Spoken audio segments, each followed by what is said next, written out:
Anyway, here is my what I'm gonna say to you, Teacher Evelyn Caja. You know what, Teacher Evelyn Caja? You betray to support Rodrigo Duterte.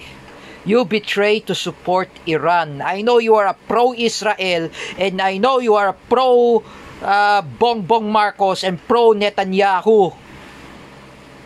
What the hell is wrong with you, Teacher Evelyn Caja? Huh? You know, like for example, look at Teacher May Tiburcio. She is a pro Khamenei, pro Duterte. And she's supporting Khamenei. The supreme leader of Iran.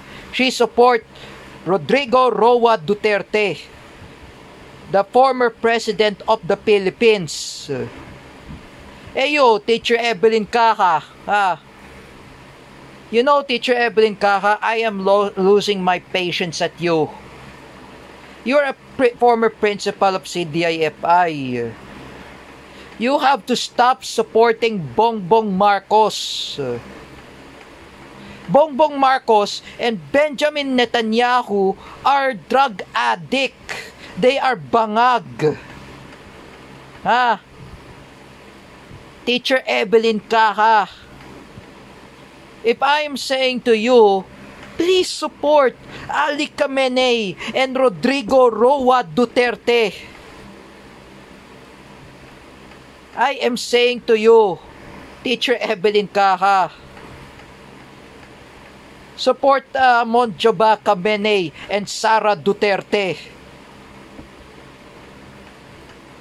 You son of a bitch, Teacher Evelyn Caja.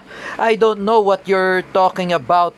What is hell is wrong with you? Why did you support Bongbong Marcos and Benjamin Netanyahu? They are Zionist and fascist and bangag. Even that Jonathan Netanyahu and Ferdinand E. Marcos Sr. are true killers. Even Imelda Marcos is corrupt.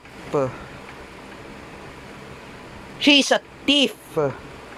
She is responsible of hundreds of millions of Filipinos. They were killed in the collapse of Manila Film Center.